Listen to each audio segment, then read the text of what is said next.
Yesterday we were trying to isolate the radical, trying to get the radical on one side by itself. Today we need to get whatever is raised to the rational exponent by itself.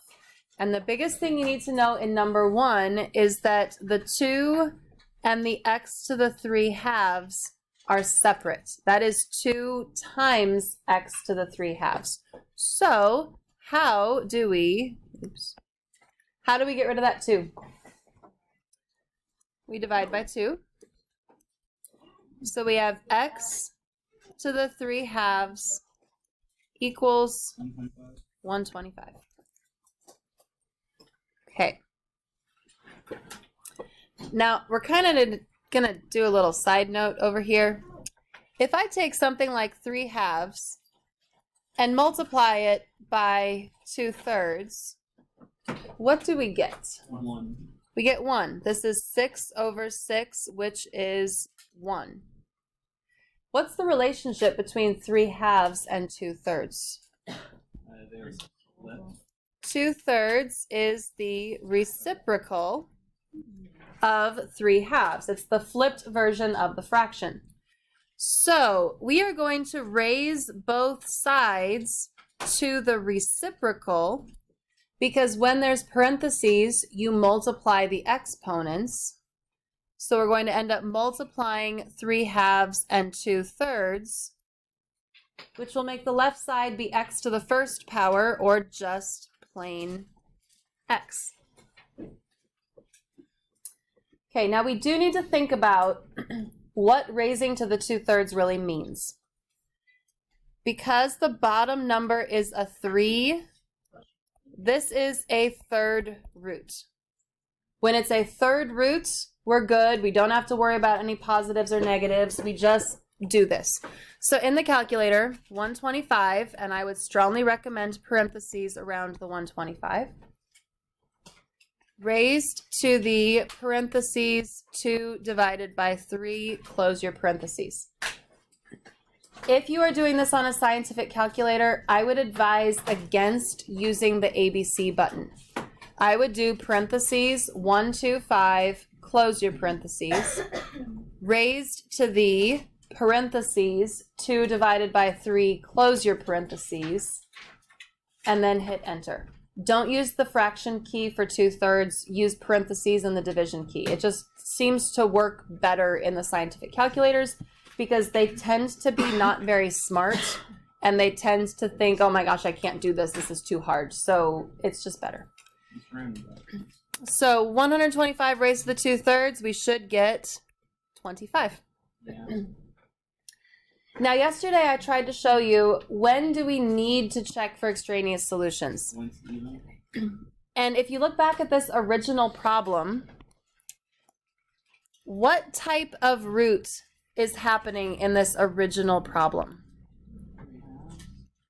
3 halves. And the bottom of that fraction is a 2, so this is a square root. When you have square roots involved, that's when things get kind of messy because we can't do the square root of negative numbers. It tends to make things screwy. So if your original problem has a square root or a 4th root or a 6th root, you should really check to make sure that this works. And use your calculator to help you. So 2 times 25 raised to the 3 halves.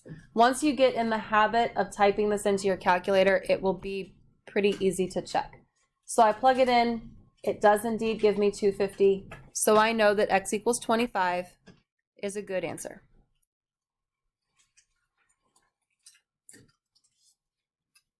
Okay, let's try number 2.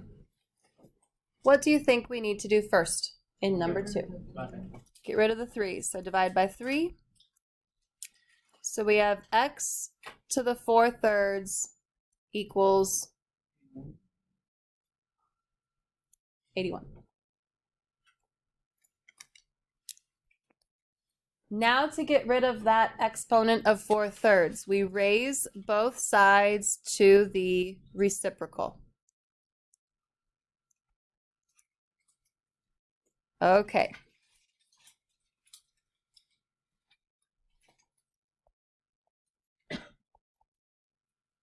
we are really taking the fourth root of both sides. Because the bottom of that fraction is a 4, we are taking the fourth root. And if we introduce an even root, we have to consider that it would be positive or negative. We have to stick a plus minus in there. So because we are doing the fourth root of both sides, this is an even root. So we need the plus minus. Okay, the fourth root of 81 is actually 3, so 3 or negative 3. If you take 3 and negative 3 and raise it to the third, you get 27 and negative 27. So plus or minus 27.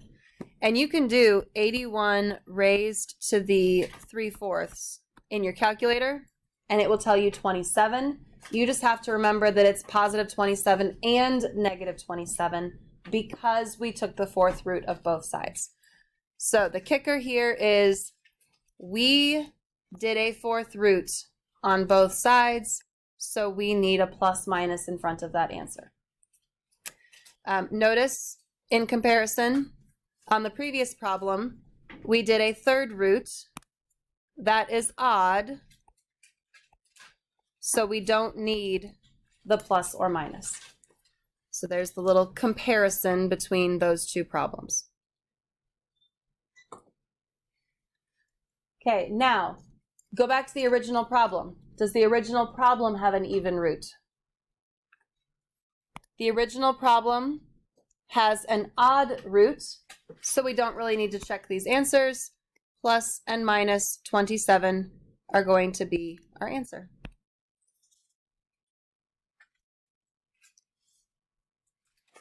Okay, I would like you to try at least start number 3 on your own. So if you're watching the video, pause the video, try number 3 on your own.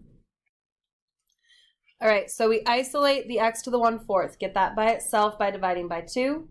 The reciprocal of 1/4 is 4, so you're raising both sides to the fourth.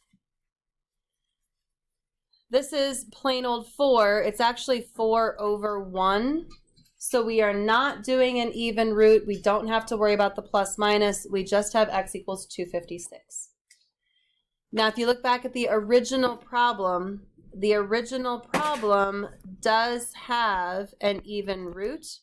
So it would be a good idea to check to make sure that this actually works. So we're plugging into our calculator 2 times 256 raised to the parentheses 1 divided by 4 equals, and we want to see if we actually get 8. So 2 times 256 raised to the 1/4. I got 8. That's good. So this answer is good. We're skipping number 4 and going to number 5. If you see a problem like this that has a number in front of the parentheses or a number added or subtracted after the parentheses, you would need to get the parentheses isolated before you can raise both sides to an exponent. So this is x plus 6 to the 1/2 equals x. To undo an exponent of 1/2, what do we raise both sides to? The 2. So we get x plus 6 equals x squared.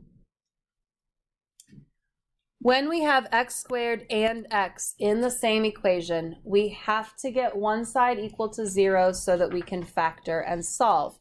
You want to keep x squared positive, so we're going to subtract x on both sides and subtract 6 on both sides so that we can keep the x squared positive.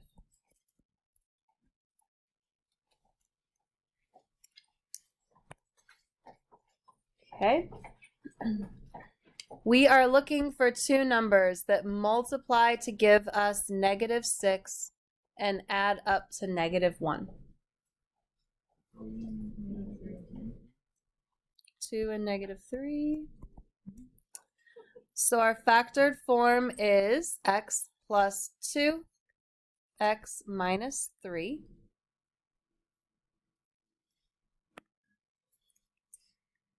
And our solutions are -2 and +3.